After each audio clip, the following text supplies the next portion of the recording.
is NBC Palm Springs. Good morning, Coachella Valley, and thank you for joining us for NBC Palm Springs Midday. I'm Joe Smith. I'm glad you're here. Jerry Steffen has, I think you might call it a little sticky for his forecast. Nice clouds out there, though. Yeah, as I was trying to say a couple minutes ago, a little extra cloud cover moving in. Mid-level moisture could bring some cloud cover tomorrow as well. Building clouds throughout the day today. We're going to see a little bit of humidity move in. Not Florida humid, but it will be a little sticky as we move into the next few days that follow. Still dry today, though. And excessive heat in our future. Matter of fact, watches in effect that will become warnings very soon, beginning Friday. Now, as far as today's high, 113 under mostly sunny skies. A little extra cloud cover late in the day and partly cloudy tomorrow. Full forecast in 7-day with all those hot numbers in just a few minutes. Glad we're not getting that Florida humidity. Thank you, Jerry. Here's our top story. Senator Kamala Harris left Washington this morning for her debut event as Joe Biden's running mate. Harris traveling to Wilmington, Delaware, Joe Biden's hometown, where the newly formed Democratic ticket will hold a joint public event later today. Reaction to the choice of Senator Harris has been swift and strong, including from President Trump. Here's NBC's Scott McFarland. The historic announcement was made electronically. Joe Biden and Kamala Harris spoke by Zoom. Then the former vice president tweeted Harris is a fearless fighter for the little guy and one of the country's finest public servants. Fellow Democrats say Harris's record and her experience in Democratic primary debates will boost a Biden campaign that's already consistently leading in the polls. I believe this nation is ready to elect Joe Biden and Kamala Harris. I have every confidence that she'll be tremendous on the trail. And frankly, we're going to have to just bust through these barriers. About an hour after the announcement, President Trump criticized the choice. She's a big tax raiser. She's a big slasher of funds for our military. Plus, she was very, very nasty. Kamala Harris ran for president by rushing to the radical left. The Trump campaign pinned a video criticizing the selection to his Twitter page. Senator Harris's 4 years in the U.S. Senate included high-profile questioning of then-Supreme Court nominee Brett Kavanaugh. So that's where the federal government must step in. That's why we have. And her run for the Democratic presidential nomination included sharp criticism of her new running mate. Let me take this opportunity to welcome her to the race. And she'll spar this fall with Vice President Mike Pence in a primetime debate. There will be a great team. She will do a great job counter-punching Donald Trump. The swinging from both sides has already begun. Scott McFarland, NBC News, Washington.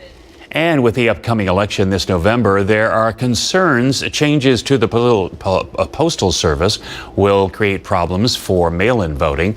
President Trump appointed longtime supporter and donor Louis DeJoy to head the Postal Service. He's the first Postmaster General in 2 decades with no postal experience. Union reps say DeJoy's new cost-saving measures are causing nationwide delays. Providing the service that we provided 24/7 before Mr. DeJoy was appointed the Postmaster General. Now, DeJoy's cost-saving measures include eliminating overtime and ending extra trips by carriers. The new changes have Democrats worried that delayed mail could slow mail-in ballots, crucial in an election year overshadowed by pandemic. But the mail slowdown is worrisome for other reasons. Many small businesses now rely on the Postal Service for shipping their online stores. Now, it's a lifeline for businesses during the pandemic. Our Olivia Sandusky visited some businesses who are looking at other options to make sure their packages arrive on time.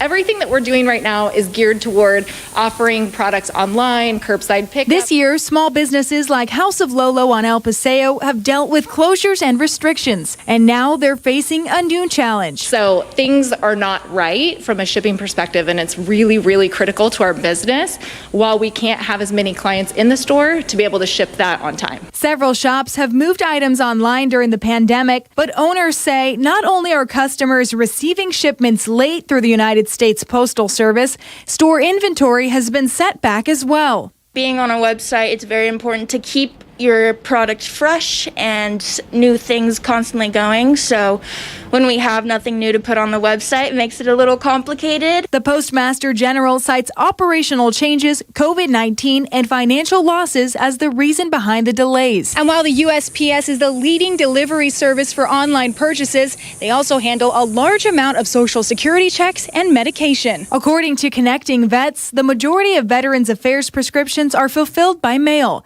and they've recently experienced delays around the country. Fortunately, the Palm Desert VA Clinic says their healthcare system has not received any veteran complaints from the Palm Springs area, and the VA always encourages veterans to order routine prescriptions in advance. But as for local business owners, they're seeking other alternatives. We've actually changed who we're shipping with, who we're having our vendors ship with as well, to ensure that we get the packages there. Olivia Sandusky, NBC Palm Springs. And a few stores told us they're now relying on alternatives like FedEx or UPS because they can't take any chances.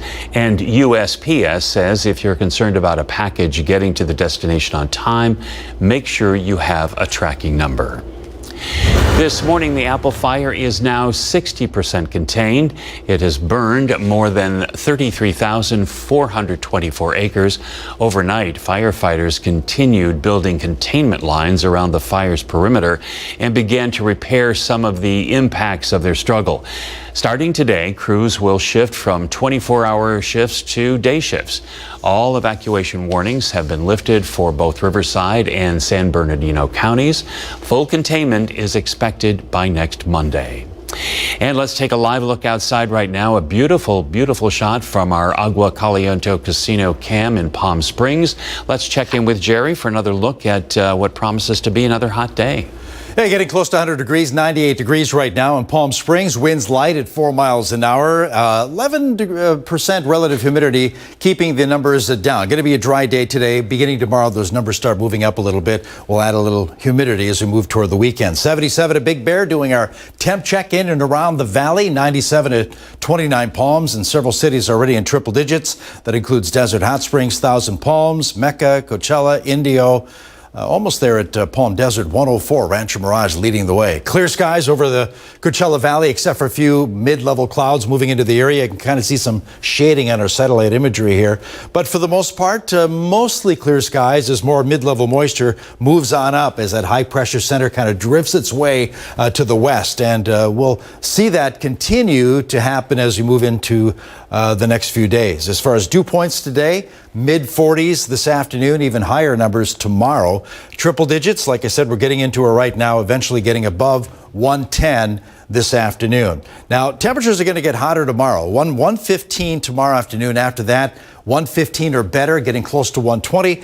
And that'll happen on Friday, Saturday, Sunday, Monday, all 4 days under the excessive heat watch, which most certainly will become a warning probably later today for most of Southern California, including the Coachella Valley. As you can see on our Comfort Air 3-day forecast, we go from 113 today, 114 tomorrow to 116, even hotter weather for Saturday, Sunday. All the numbers and 7-day at this half hour. All right, Jerry, thank you. Coronavirus coverage brought to you by East Valley COVID-19 testing site, serving residents of eastern Coachella Valley. Now here's a look at the latest COVID-19 numbers for Riverside County and the Coachella Valley. We're still seeing the effects of the state technical glitch in our local numbers, but that should be resolved by the end of the week. 1,393 new cases reported in the county, 266 of those from the valley. 4 new deaths reported in the county, none from the valley.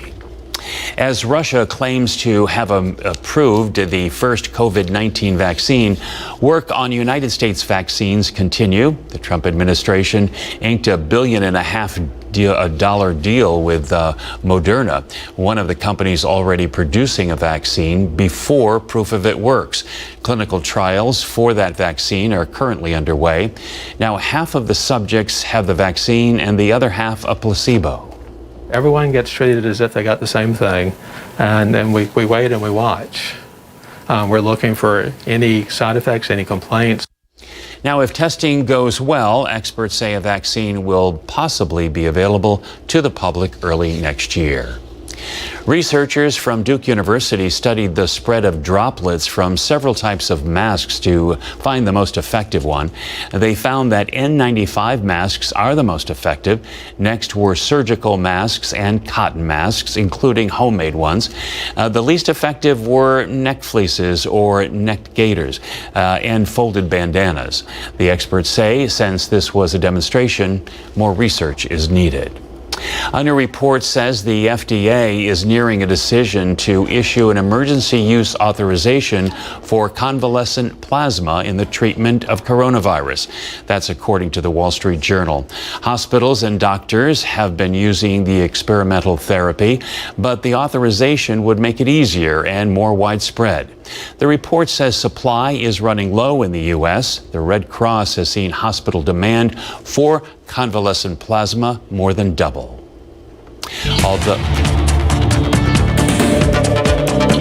Although there is a shortage of convalescent plasma nationwide, the Coachella Valley is not feeling those effects. Our Daytona Everett talks with a man who says he's been trying to donate for weeks, but hasn't gotten a call back. The question is why? COVID-19 hit the McElroy family hard, infecting Matt and sending his mom, Janet, to the hospital. They connected me to a doctor that works with the plasma. However, it never happened, and it didn't happen because they didn't have any. This was about 6 weeks ago. Luckily, the two have recovered, but Matt felt the calling to roll up his sleeves. Start looking into, how I can donate that convalescent plasma. Plasma, the liquid portion of blood, is rich in proteins and antibodies, and it's been used to treat other outbreaks, including SARS, MERS, and Ebola. Only problem, Matt couldn't get a call back about donating. I reached out to Eisenhower. I reached out to the Red Cross. I reached out to Livestream. I reached out to the Riverside County Public Health.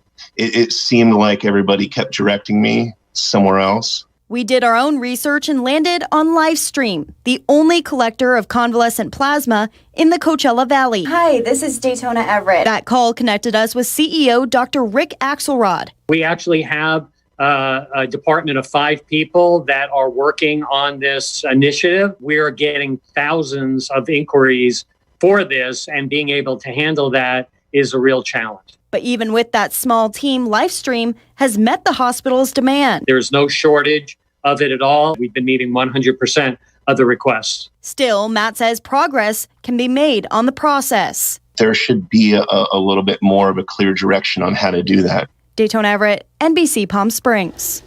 And remember, if you have a story you would like us to look into, just email us, news@nbcpalmsprings.com. You ask, we investigate.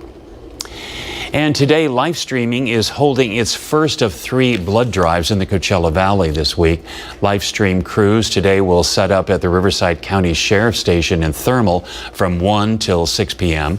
The 2 other blood drives will be tomorrow at Desert Regional Medical Center from 9 until 2 p.m. and La Quinta Medical Center, that will be from 10 a.m. until 3 p.m. A study shows physical distancing slowed the growth of COVID-19 in the United States. Researchers compared changes in COVID-19 cases and deaths attributed to the virus in states that implemented physical distancing measures in mid to late March. Now, according to the model, the statewide policies led to roughly 1,600 fewer cases after the first week. That number jumped to about 621,000 fewer cases by week 3. Up next, confidence in police are at an all-time low as new body cam video emerges of police arresting an 8-year-old. And a bit later, a local restaurant steps up to find its silver lining during the pandemic. How the owner of Dickey's Barbecue in Rancho Mirage is sharing from the valley to the border of Mexico.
A second person is dead following a massive explosion at multiple homes in Baltimore.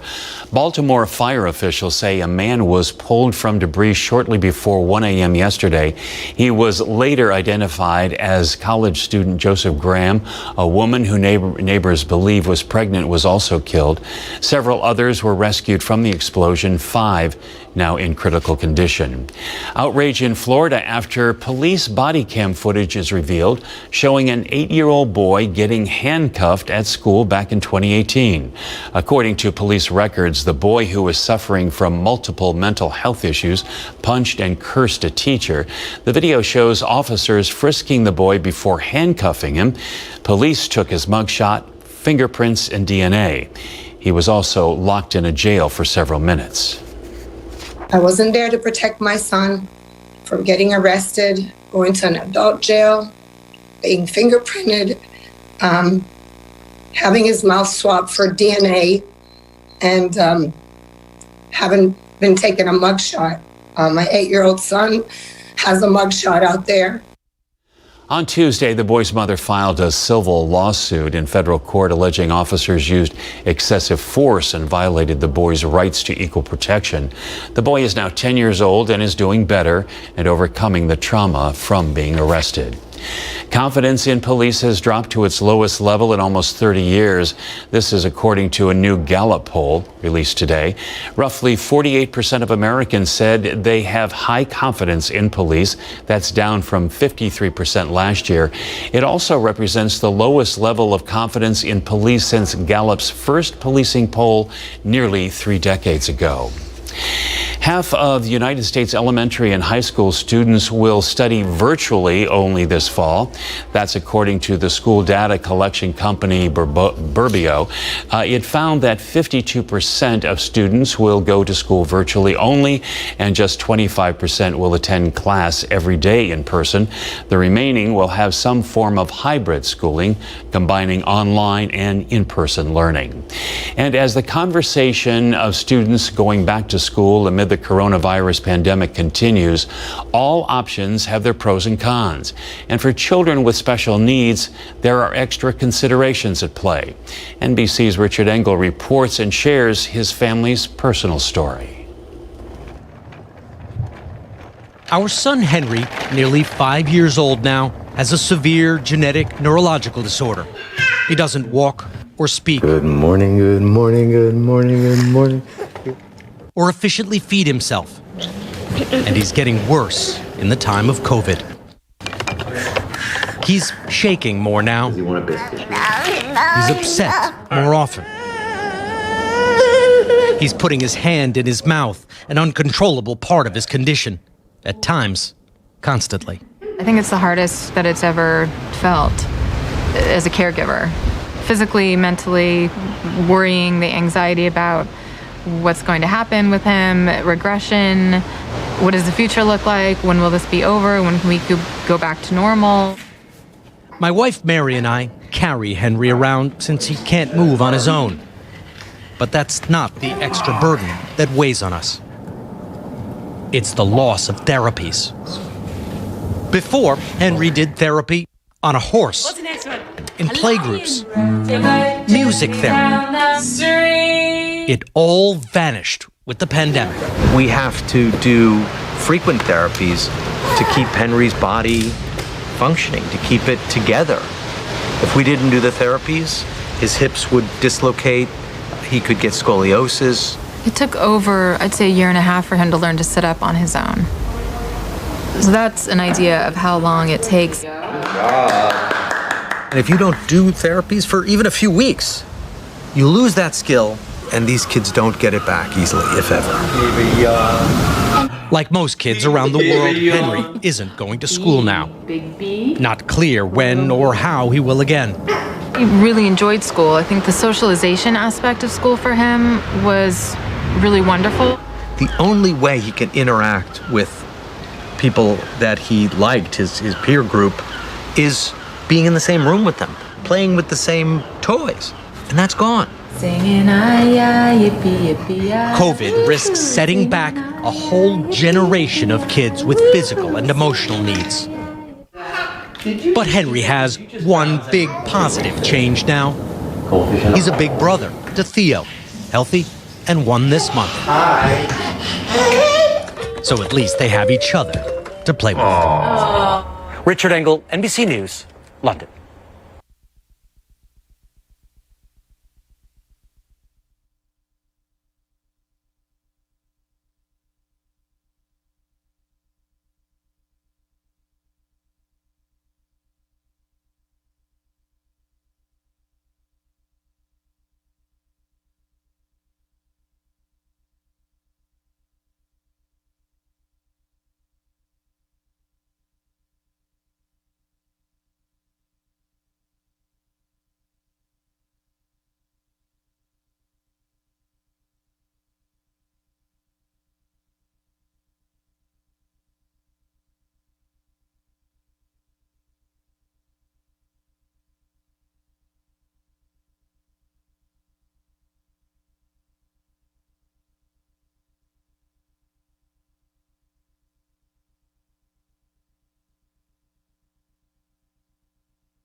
Hey there, good Wednesday morning. Starting out with mostly clear skies in our Agua Caliente casino cam, but something we haven't seen in a while, clouds moving into Southern California, mid-level moisture, producing a little cumulus cloud action over the area. We'll see that continue over the next few days too.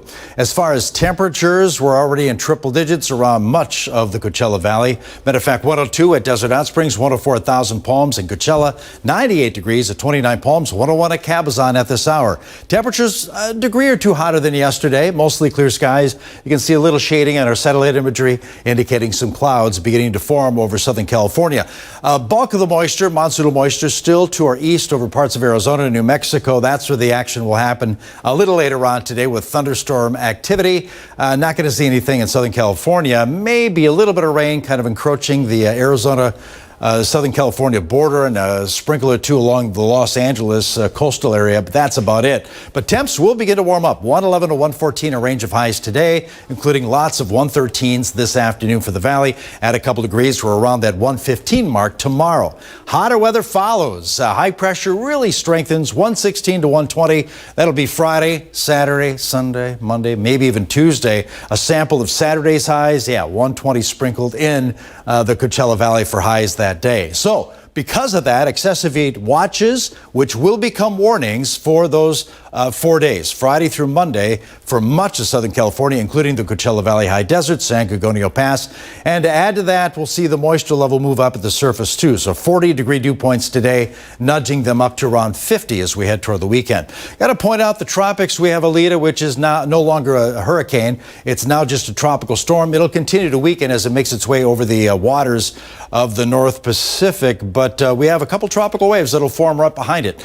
The reason I point that out is because these systems, as they move their way parallel to the coastline, could pull up more moisture into Southern California over the next 2 weeks, increasing the chance of rain. We haven't seen any in a long time, so that could change. 113 today, 114 tomorrow in our Comfort Air 70 forecast. Then we exceed 115 and we'll continue to do so into the middle of next week.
Well, before we get to today's silver lining, I think congratulations is in order for Sandy Newton, beginning her 4th year at NBC Palm Springs with all these wonderful positive stories. Congratulations to you. Oh, thank you, Joe. Well, you know what? It has been my pleasure. And, you know, one of the great things about Facebook for me is that it brings up Facebook memories every morning. I kind of check those memories. I love going back and looking at things that happened on that day a few years ago.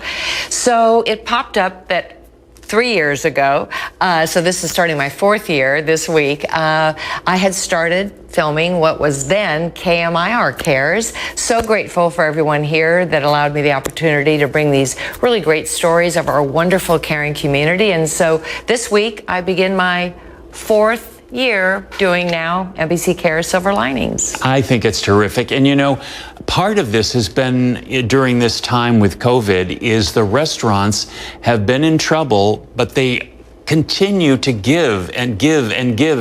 And you've got a great one today. You are so right about that. You know, it seems like every restaurant has really stepped out of their comfort zone to make sure that they help our community. And that has been so wonderful. And I think I've done at least 3 or 4 restaurants locally that have done that. But this is a story of one particular owner of the Dickey's franchise, barbecue franchise in Rancho Mirage, has really gone above and beyond. Of course, she's donating food. Of course, she's keeping her workers employed, which is so great. But they've all turned into super volunteers, bringing not just food, but essential items, diapers, and feminine hygiene products, and things that really the community needs.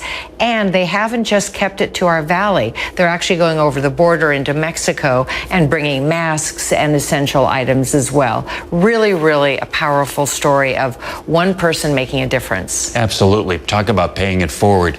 Let's take a look. This is the story of one local woman who decided she needed to help our community during this pandemic. Lisa Weaver owns Dickey's Barbecue in Rancho Mirage. Her business has been severely impacted, as have so many others. But despite the hardships she's facing, she's still gathering supplies and volunteers to help those in need, even traveling across the border. It's become her silver lining. You are stepping up in such an incredible way. So far, we've donated over 3,000, well, I know exactly how many, 3,083 meals, and that's to first responders, CHP, sheriffs, grocery stores, post office, and that has been really gratifying. What I'm doing right now, because I've run out of donations, is I am doing 20% back on all orders, catering orders. We cater from 10 to 1,000, and we do 20% back to feed that group of people. We try to give enough for a family of 4 of rice, beans, oil, masa, sugar the last 2 weeks. And the couple that I'm with, it's really cool. They actually grew up and their parents were farm workers, and one of them now is in computers and the other one's a teacher. And we literally go door to door and hand them out. We were out there in 116-degree weather. I had a new volunteer that went out and bought a ton of diapers and feminine hygiene items. So we're going to keep doing that. I plan on to keep doing this even when COVID is over, because these people need help. And they are all so happy to see us. You're not just staying in our valley, you're actually crossing the border and going over into Mexico too. We've taken a lot of things down there also. You know, it makes a big difference, and they have no help down there. And especially for here, I have a general manager who has her family members that are living down there and that have COVID. So, you know, I want to try to do whatever we can. I feel like as long as I can keep the doors open, keep the employees and help the community, it's just been an amazing experience for me. And it is a silver lining during this horrible time of COVID. Lisa welcomes all and any donations. They can be dropped off at Dickey's Barbecue in Rancho Mirage. Another great example of our caring community. For NBC Cares Silver Linings, I'm Sandy Newton.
In Your Health Today, feeding your body certain foods may help keep your immune system strong. So this week we are talking about the best foods to prevent colds, flu, and other infections. We told you that citrus fruits and garlic are immune system boosters, and today we're talking about ginger. Ginger is another ingredient many turn to after getting sick. It helps decrease inflammation, which can reduce a sore throat and inflammatory illnesses. Ginger can also help with nausea. A lot of people drink ginger ale for that. It's known to decrease chronic pain and might even possess cholesterol-lowering properties.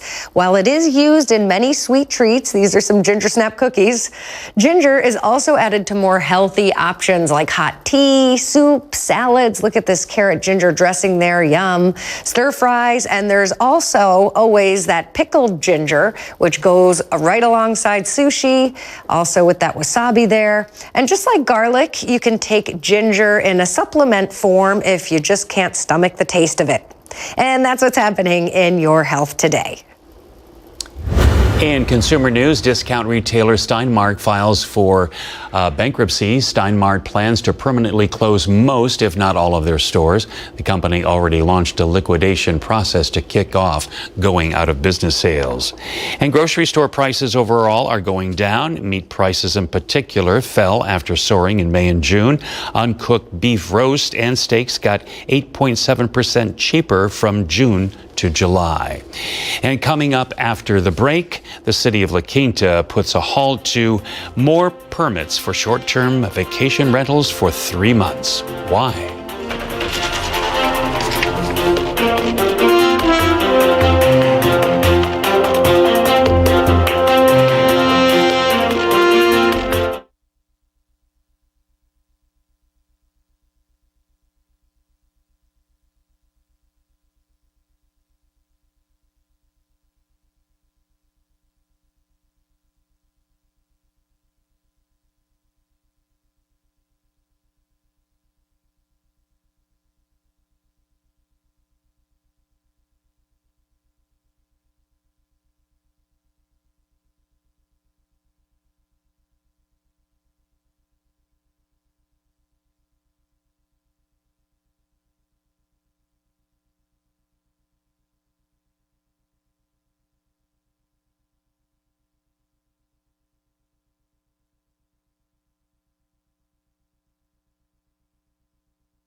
This morning, we're remembering Palm Springs resident Trini Lopez, a singer, musician, actor, and a Coachella Valley icon. Many of the movie guys sat down with him last year. He made more than 80 albums, sold millions of copies, appeared in TV and movies, designed Gibson guitars, and even got a shout-out from the Golden Girls. Hey, if you could buy a celebrity at an auction, I'd be showering every morning with Trini Lopez. And sadly, the icon has passed away. I met the artist and Coachella Valley resident last year, along with his songwriting partner Joe Chavira, at the historic Club Trinidad. I was born and raised in Dallas, and that's where I got my first person to try to help me with my career, Buddy Holly. At what age? 15, right? I was about 18. 18, okay. 17. Wow, you're like the Justin Bieber of the time. His affiliation with Buddy Holly paved the way to meeting Frank Sinatra, who released his chart-topping records. And that's when I got all those hits. Then Hollywood came calling with countless TV specials and roles in films like The Dirty Dozen. Trini Lopez as Jimenez. He's crawling with hate. Soon, the folk rock artist and guitarist moved to the Coachella Valley and even wrote a song about the desert.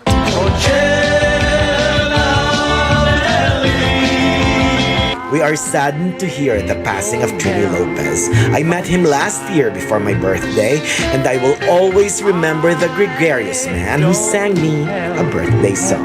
Happy birthday to you. Thank you so much. I'm Manny the Movie Guy for NBC Palm Springs. Okay. Very nice. And a good Wednesday morning still. Yeah, we're seeing a little extra cloud cover than the last few minutes, and we'll continue to see that over the next couple of days as you look at our Agua Caliente casino cam. So partly cloudy skies definitely by tomorrow. Now, as far as temperatures, it's been a quick warm-up, already triple digits around the Coachella Valley, 103 the current temp at Desert Hot Springs, 104 Palm Springs, 104 Coachella, almost there at 29 Palms, 101 at Cabazon at this hour. Clear skies, a little shading, showing some of the clouds beginning to move in our satellite imagery, but the bulk of the monsoonal moisture is still well to our east of Arizona and New Mexico. You can see that going back early this morning, we did bubble up and see some showers and thunderstorms in that area, but nothing over Southern California. Radar quiet, that department. But we'll see that again happen to our east, a little bit of that encroaching on the Arizona, California, Southern California border a little later on today, but nothing for us except mid-level clouds moving into the area. As I mentioned, we're already seeing some of that. So 113 for highs for many of us in this afternoon. Add a couple degrees, we'll straddle that 115 mark tomorrow under partly cloudy skies. Then that ridge of high pressure in the upper levels begins to strengthen even more, and we move into excessive heat for Southern California. 116 to 120 for the Coachella Valley. That begins on Friday, and the next few days that follow, we're going to be up there again. So here's a little sample on Saturday. 119s and 120s for the Coachella Valley, and just as hot as you move into Sunday afternoon. And because of that, we have an excessive heat watch, which I'm sure by later today will be elevated to warning status for Southern California. Yeah, it does include the Coachella Valley High Desert, San Gorgonio Pass, all the way into the Inland Empire, with temps that will be well above average. For the Coachella Valley, 115 to 122, the range of highs those 4 days. And not only the temps moving up, but the humidity a little bit too. Not going to be excessively humid, but those numbers will move from the 40-degree dew points today to around that 50-degree mark as we move into the weekend. Okay, tropics, we have a lot we're looking at right now. A couple tropical waves, one which has basically no landmass to worry about, so it's moving its way generally to the west. But this one off the coast of southern Mexico will make its way to the west-northwest over the next few days and could develop into a tropical depression, 90% chance of that happening. And this area right here does have a shot of producing 3 more tropical waves by the end of the month. This is a leader right there, which is moving its way and falling apart. It's no longer a hurricane, but it is playing a role in pulling up some of the moisture into the southwest, and that's why we're getting a little bit of extra cloud cover today and tomorrow. And with more storms moving in that same direction, yeah, extra cloud cover and a little extra moisture in the mid-levels could even add to chances of rain for Southern California over the next several days. So we'll watch that for you. Comfort Air 70 forecast, 113 today, 114 tomorrow. Then we move above 115, and that's going to be a stretch of days, including into the middle of next week. Keep in mind, we could get a few sprinkles over the weekend and a little better shot maybe of a thunderstorm in the mountains Tuesday of next week.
It's now an executive order in the city of La Quinta, a 90-day moratorium on processing any new applications for short-term vacation rentals.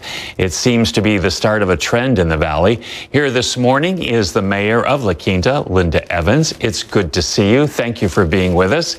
Always a pleasure, Joe. So tell me, why the moratorium? We've seen an increase in permit requests just since June of this year. And we've also seen a significant increase in complaints, mostly related to noise and loud music in our neighborhoods. And so we wanted to take a short break while the ad hoc committee that we appointed last year can provide recommendations to the city council to determine future enforcement efforts and changes in the way that we process short-term vacation rentals.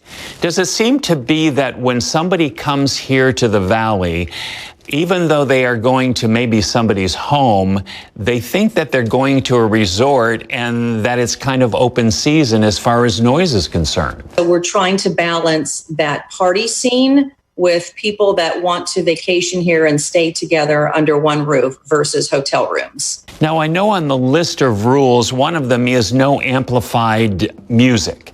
And so what does that really mean? Does that mean a radio? What does it mean exactly? We instituted the executive order for amplified music in the middle of July because of some extensive loud parties that were happening at the rentals. And really, if you can hear that amplified music from the neighboring house or out in front of the house, then that's not acceptable. Obviously, people like to enjoy some type of music in their backyard while they're out there barbecuing or enjoying a meal or even having the kids swim. But if you can actually audibly hear it from a neighbor's house, then that would be non-compliant at this time. And does that mean any time of day or just after 10 o'clock? For this particular order for short-term rentals only, we made it throughout the day, not just after 10. Some people purchase a home in La Quinta or across the valley because they want to use it as an investment and they could make some money until they retire. So for them, what do you say to somebody who's in that situation? We recognize that personal property rights are just that, and we have agreed and enhanced and embraced the short-term rental program in La Quinta. We have stayed ahead of the enforcement components. It seems that recently in the shutdown months and the stay-at-home months is when there's been an increase in complaints from the neighboring areas. So our goal is to find that balance and recognize that people should be able to use a property for investment, but not to the extent of disruption for quality of life. Other cities have had similar problems with these short-term rentals. What do you think, as the mayor, these short-term rentals do to a neighborhood? We have seen an increase in the outward appearance and the upkeep of short-term rentals because they want them to be attractive for people to choose to stay at. We've seen an increase in property values overall in the city of La Quinta. We've seen increased sales, not only for investment opportunities, but also for people who are now working remote at home and wanting to have a beautiful place to live and work if they're going to be doing it remotely. So it's a combination, but there's also the impact of losing that neighborhood community feeling when you've got multiple rentals on any given block or any given street. So I know that on your website you have areas where you can go and you can find out if somebody has broken the rules and they are not allowed to do a short-term rental.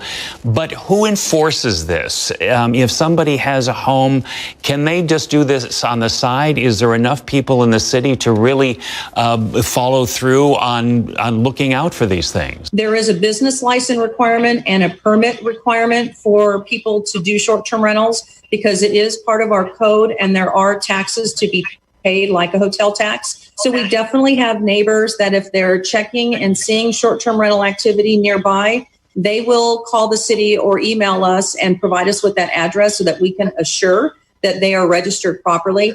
Do you ever see a point where the entire city would say, look, no more short-term rentals going forward? Our current council strongly supports the program. We've recognized that we've been a leader in this valley in the early years of maintaining the balance of quality of life and the opportunity for investments that has also yielded revenues for the city.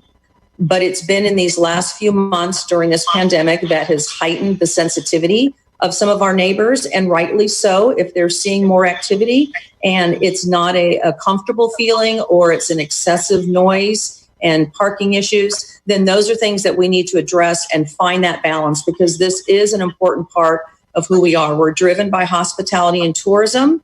And while we do have hotels in the city and new ones coming on board, we still believe that this is a great way for us to attract visitors to La Quinta that often will become residents of their own. If somebody does have a complaint, how should they address the city? With a phone call? If you would like to call the hotline, or you have some concerns whether a home is permitted or not, or you have a noise complaint, parking complaint, some complaint regarding potential violations of short-term rentals, you can call 760-777-7157. Well, it seems as though it's all about balance, and it's going to take some time probably to work that out. Linda Evans, we thank you so much for the time today. Thank you so much, Joe. And keep it right here. We'll be right back.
Well, you know, during this pandemic, so many healthcare professionals have stepped up creating new ways to deal with the realities of COVID-19. Our friends at Desert Oasis Healthcare have some exciting new plans in place that they'd like to share with us. So joining us is Dr. Lindsay Valenzuela, Administrator of Population Health and Prescription Medicine. Welcome, Lindsay. Hi, good morning. Good morning. So great to see you. Thanks for joining us. And I'm curious, what has been your biggest challenge over there once this pandemic hit? What's been the biggest challenge? Well, there have been a few, but I would say one of the biggest challenges is really maintaining the connection that we have with our patients as well as our staff, and creating environments where people feel comfortable and continuing to do the work that we've been doing. So a lot of that has to do with education and communication, adopting new forms of communication and technology. Those were really important. And I know one of the new technologies that you have implemented is your partnership with Remedy. And is it an actual app or what is it? Explain it to us. Remedy is a technology that we started using about 5 years ago. It's what we call a predictive modeling tool. So it helps us to make decisions. We initially used it for diabetes and then heart failure. But when the pandemic hit, Remedy started working with the CDC to create surveys that would identify people who were at risk of having severe forms of COVID-19. So we started working with them to do surveys pre-appointment. So somebody might get a survey the day before their appointment, and it would alert us if some of their answers were concerning. So the algorithmic decision-making helps us to define if somebody really shouldn't be coming onto our campus, or if they have needs that we need to help them meet. Things like safety, access to medications and food, or severe symptoms that really need to be addressed. So it was really about the safety of our staff and the safety of our members to be sure that we had that information. So Remedy's been an important tool for us to build upon throughout the pandemic.